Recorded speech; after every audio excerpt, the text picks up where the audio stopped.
ब्रह्मा, विष्णु, महेश ये अजर अमर हैं। उनकी कभी जन्म या मृत्यु नहीं होती।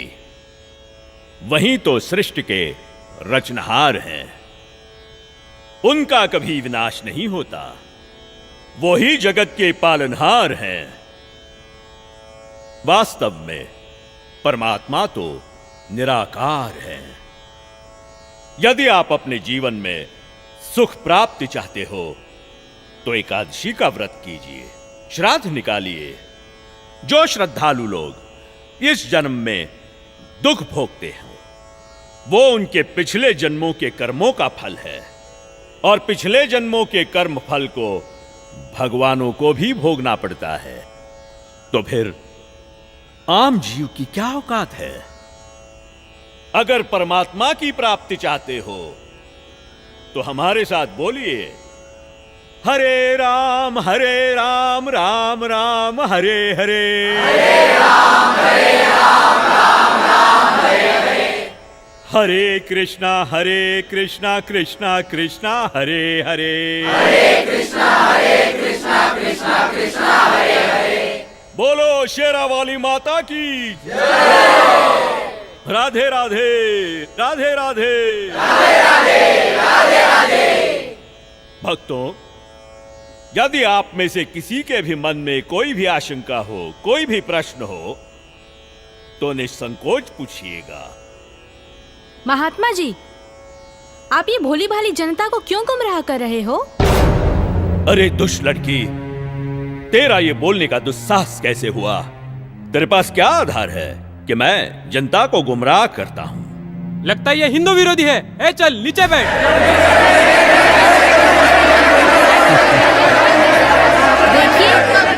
देखिए, हमारी इसी सोच की वजह से इन धर्मगुरुओं ने हमें गलत दिशा प्रदान की है।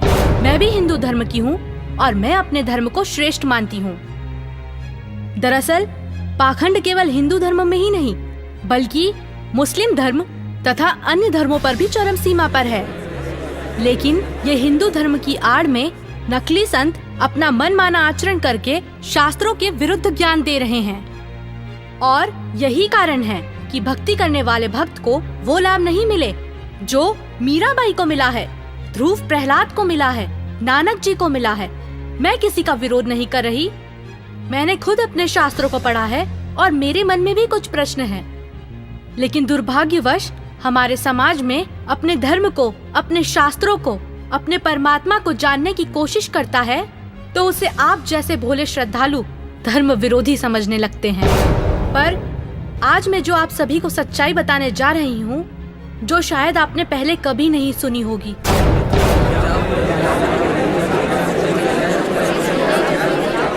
ज्यादा बात मत बना लड़के। तेरे पास क्या प्रमाण है? बताती क्यों नहीं? महात्मा जी, थोड़ा धीरज रखिए और सुनिए। आप ही ने तो कहा था ब्रह्मा, विष्णु, महेश अजर अमर हैं, उनका कभी विनाश नहीं होता, वही सृष्टि के रचनाहार हैं। मैंने टीवी पर एक संत रामपाल जी का सत्संग सुना, उसी से पता चला। पता है उन्होंने क्या कहा? रुकिए एक मिनट, अभी बताती हूँ।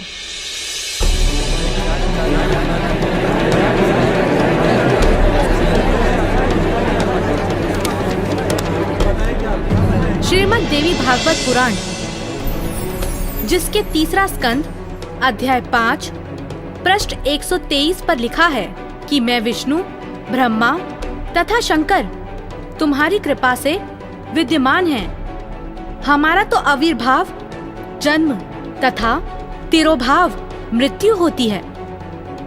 हम नित्य अविनाशी नहीं हैं। श्रीमद् भागवत महापुराण तीसरा स्कंद अध्याय 4 पृष्ठ 10 श्लोक 42 पर लिखा है, हे मात ब्रह्मा, मैं तथा शिव तुम्हारे ही प्रभाव से जन्मवान हैं, नित्य नहीं है, अर्थात हम अविनाशी नहीं हैं। ये श्रीमद् देवी भागवत देखिएगा, सचित्र मोटा टाइप हिंदी, गीता प्रेस गोरखपुर से प्रकाशित है। और परमात्मा चाहने वाले हिंदुओं के घरों पर लगभग रखी पाओगी। ये है संक्षिप्त श्रीमद् देवी भागवत सचित्र मोटा टाइप, केवल हिंदी। प्रकाशक हैं हनुमान प्रसाद पोदार, चमनलाल गोस्वामी, और गीता प्रेस गोरखपुर से प्रकाशित है। 123 पृष्ठ, तीसरा स्कंद,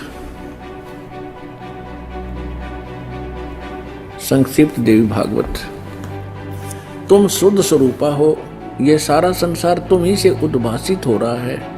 मैं ब्रह्मा और शंकर हम सभी तुम्हारी कृपा से विद्यमान हैं। हमारा आविर्भाव माने जन्म, तिरोभाव माने मृत्यु हुआ करता है। हमारा तो जन्म मृत्यु होता है, केवल तुम ही नित्य हो, जगत जननी हो, प्रकृति और सनातनी देवी हो। अब ये क्या सिद्ध हो गया इस थोड़ी सी पंक्तियों में? ब्रह्मा विष्णु महेश की जन्म मृत्यु होती है। तो बताओ महाराज जी, अब आपके पास क्या जवाब है? आप ही ने तो कहा परमात्मा निराकार है। हाँ, तो गलत क्या कहा? परमात्मा तो निराकार ही है, और यही हमारे वेद शास्त्र कहते हैं। महात्मा जी, आप बिल्कुल झूठ बोल रहे हैं। शास्त्रों में कहीं नहीं लिखा कि परमात्मा निराकार है। शास्त्रों में क्या लिखा है ये मैं आपको बताती हूँ, जो कि मुझे संत जी के प्रवचनों द्वारा पता चला। अब ऋग्वेद मंडल नंबर 9 सूक्त 82 में कति कंसेप्ट क्लियर हो जाएगा। ऋग्वेद मंडल नंबर 9 सूक्त 82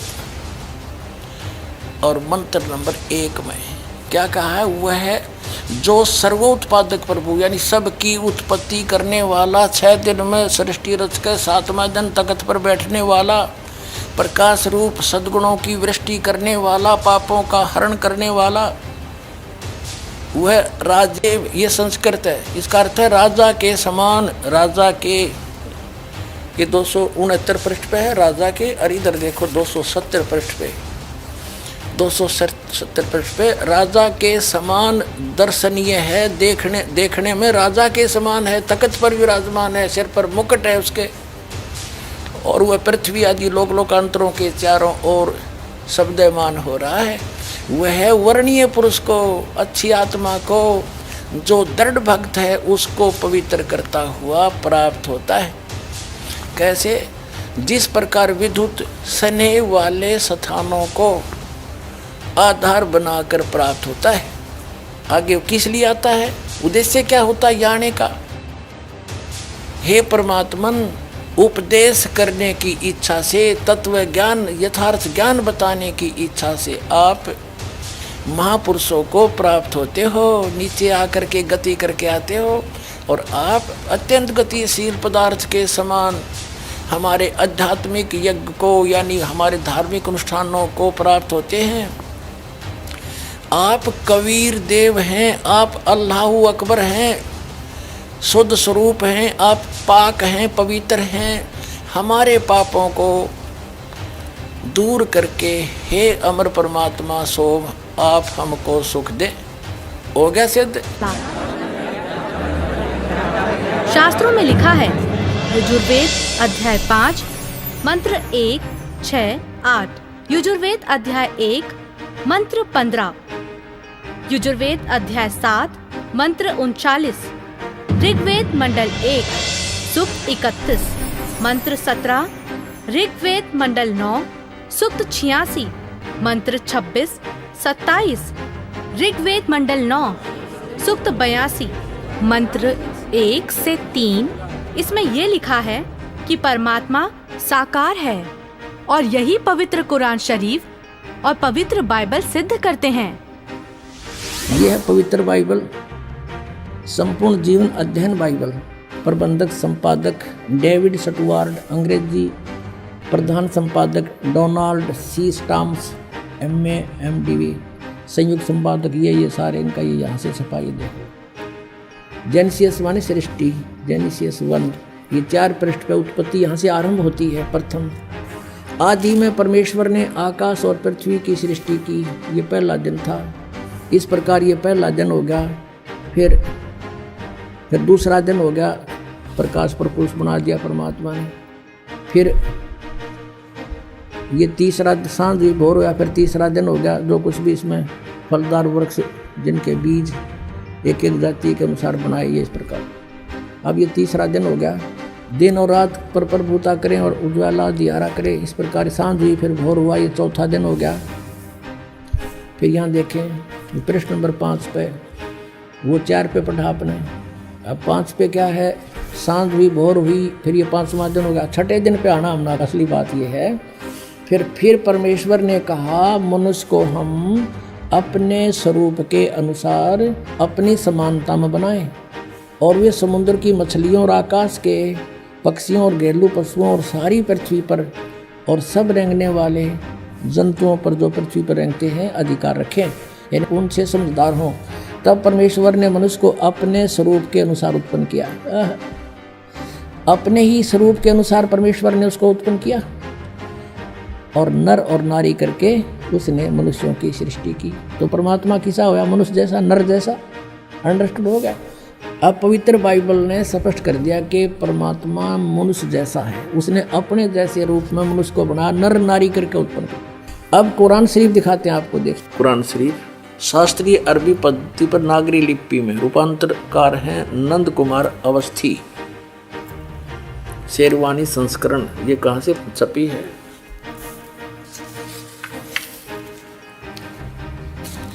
ये वही लिखा कि वो इस्लामी किताब, इसमें कोई संदेह की गुंजाइश नहीं है।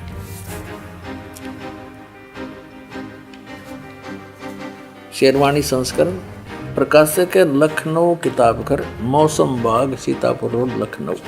हम यहाँ पढ़ेंगे, हिंदी पढ़ेंगे।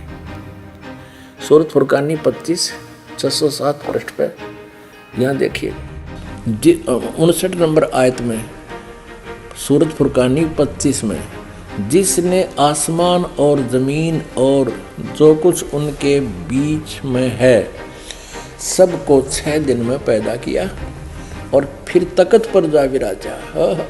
अब इससे सिद्ध हो गया कि दोनों पवित्र सदग्रंथों ने रल मिलकर ये सिद्ध कर दिया कि परमात्मा मनुष्य जैसे शरीर युक्त है, मनुष्य जैसा साकार है। महात्मा जी, आपने ये भी झूठ कहा है कि श्राद्ध निकालने, व्रत करने से सुख और मुक्ति मिलती है, जबकि संत जी के प्रवचनों से सुना है कि गीता अध्याय 9 के श्लोक 25 में कहा है, पितरों को पूजने वाले पितरों को प्राप्त होते हैं, भूतों को पूजने वाले, पिंड दान करने वाले भूतों को प्राप्त होते हैं, अर्थात भूत बन जाते हैं। गीता अध्याय 6 श्लोक 16 में लिखा है कि हे अर्जुन, ये योग ना तो अधिक खाने वाले का, ना बिल्कुल ना खाने वाले का, ना अधिक जागने वाले का, ना अधिक शयन करने वाले का, और ना ही एक स्थान पर बैठकर साधना करने वाले का सिद्ध होता है। गीता अध्याय 16 श्लोक 23-24 में कहा है कि शास्त्र विधि को त्याग कर जो साधक मनमाना आचरण करते हैं, उनको ना तो कोई सुख होता है, ना कोई सिद्धि प्राप्त होती है, तथा ना उनकी गति अर्थात मोक्ष होता है। अरे क्या चल क्या रहा है इस लड़की का? अरे कोई तो रोको उसे। ये लड़की सही बोल रही है।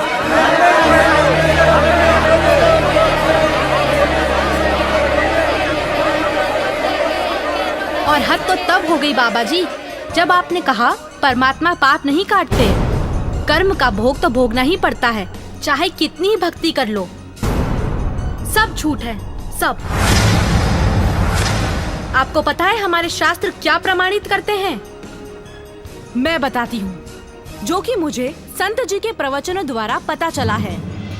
ऋग्वेद मंडल 10 सूक्त 161 मंत्र 2, 5 सूक्त 162 मंत्र 5, सूक्त 163 मंत्र 1 से 3 में लिखा है कि परमात्मा जो चाहे वो कर सकता है, प्रत्येक प्रकार के रोग कष्ट को नष्ट कर सकता है, और यदि कोई मृत्यु के भी निकट पहुंच जाता है तो उसे 100 वर्ष की आयु प्रदान कर सकते हैं। अब देखिए वेद इसको प्रमाणित करेंगे कि परमात्मा घोर पाप का विनाश कर देता है। ये देखिए, ये महर्षि दानु सरस्वती द्वारा ही इसका अनुवाद है।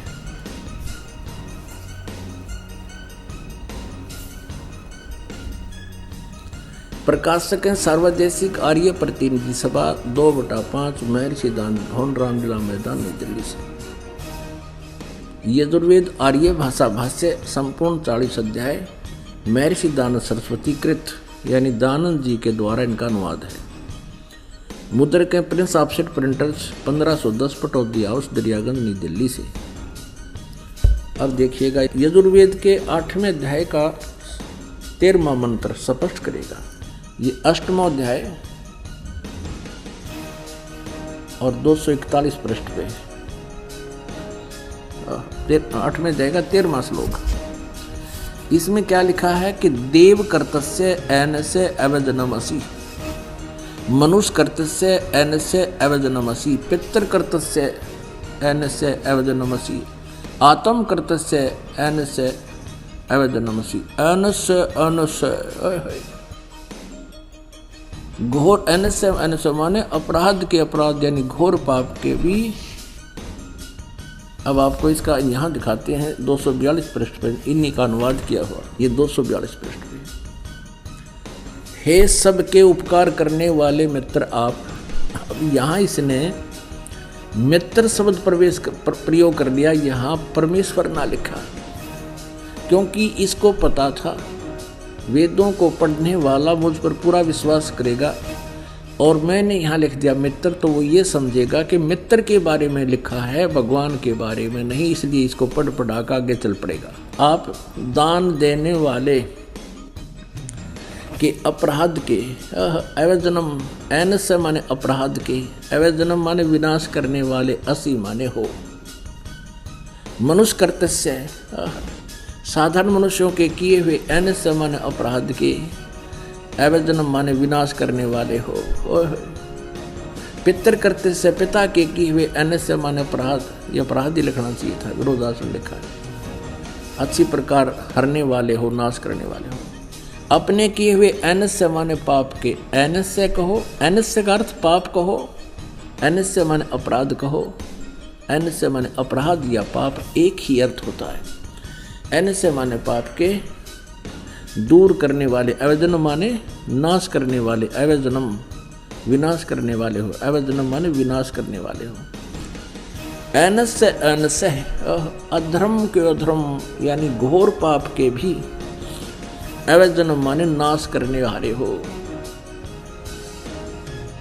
अब जानता हुआ मैं जो कुछ भी अधर्म आचरण किया करता हूँ या करूँ, अनजान में जो कुछ भी किया करता हूँ वह करूँ, उस सब एनस्य माने अपराध के, पाप के, दुष्ट आचरण के नहीं, पाप के आप अवजन माने नाश करने वाले हो।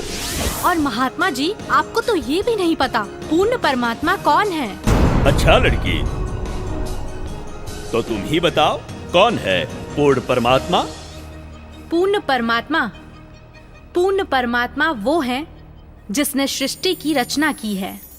उस परमेश्वर का नाम है कबीर। मैं आपको प्रमाणित करती हूँ, जो कि मुझे संत जी के प्रवचनों द्वारा पता चला है। प्रमाण 1, पवित्र यजुर्वेद अध्याय 29 मंत्र 25। जिस समय भक्त समाज को शास्त्र विधि त्याग कर मनमाना आचरण कराया जा रहा होता है, उस समय कबीर देव तत्व ज्ञान को प्रकट करता है।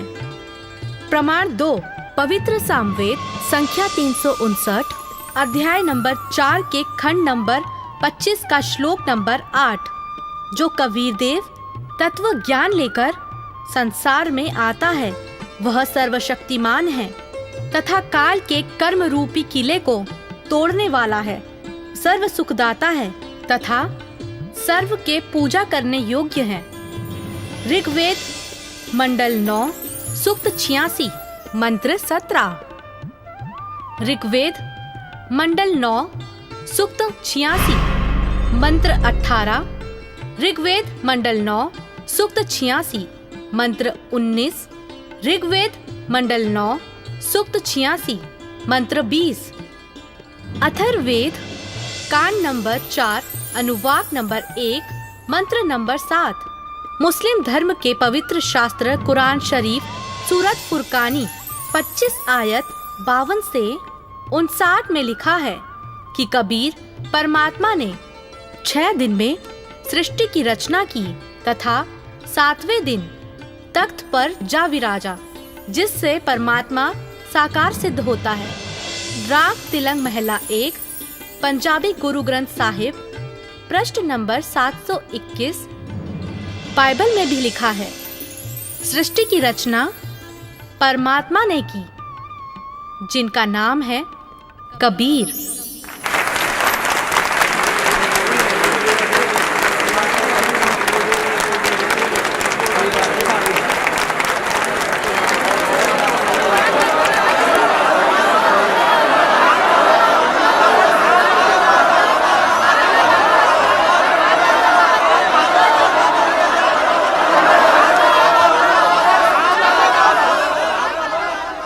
बहन माफ करना, मुझसे गलती हो गई।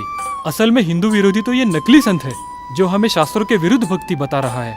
आपने तो हमारी आंखें खोल दी। बहुत बहुत धन्यवाद आपका। धन्यवाद तो संत रामपाल जी महाराज का कीजिए, जिन्होंने इस अनमोल ज्ञान को भक्त समाज को समझाया है। उन्हीं के ही तो टीवी चैनल पर सत्संगों को सुनकर मैंने इस अनमोल ज्ञान को प्राप्त किया है।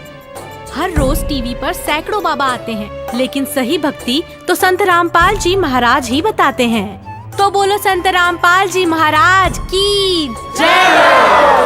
संत रामपाल जी महाराज की जय। संत रामपाल जी महाराज की जय। आओ सब मिलकर जागरूकता लाए, पाखंड और अंधविश्वास को जड़ से मिटाए।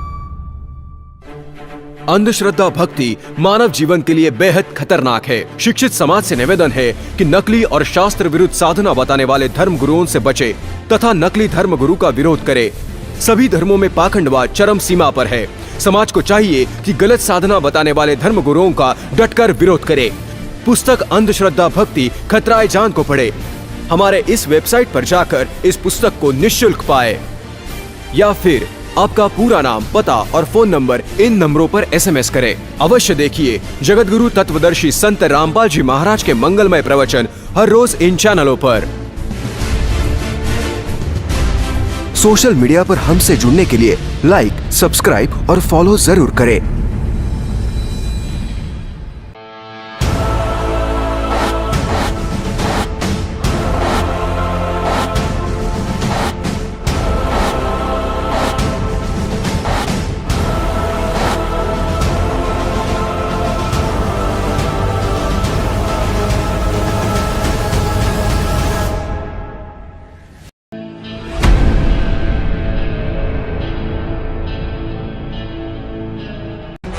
भारत के सभी राजनेताओं, स्वामियों, धर्मगुरुओं और शंकराचार्यों को मुसलमान धर्म के प्रवक्ता डॉक्टर जाकिर नायक की खुली चुनौती।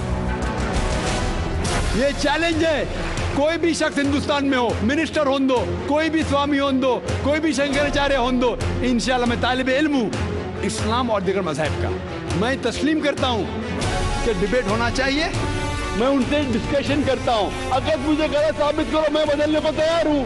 ये मुसलमान की जबान है, हम जब जबान देते हैं उसका पालन करते हैं। संत रामपाल जी महाराज ने स्वीकार की मुस्लिम धर्म प्रवक्ता डॉक्टर जाकिर नायक की चुनौती। मुस्लिम धर्म प्रवक्ता डॉक्टर जाकिर नायक हैं सादर आमंत्रित, जब चाहे कर सकते हैं संत रामपाल जी महाराज के साथ ज्ञान चर्चा। डॉक्टर जाकिर नायक के इस चैलेंज को स्वीकार करता हूँ, लेकिन अपने उस वायदे को याद रखना जिसमें कहा है कि जो मुझे झूठा सिद्ध कर देगा, गलत सिद्ध कर देगा, मैं अपने आप को बदल लूँगा। चैलेंज, आपको 10 पॉइंटों पर झूठा कर दूंगा सिद्ध, और कभी भी आकर के वो अध्यात्मिक ज्ञान चर्चा करता।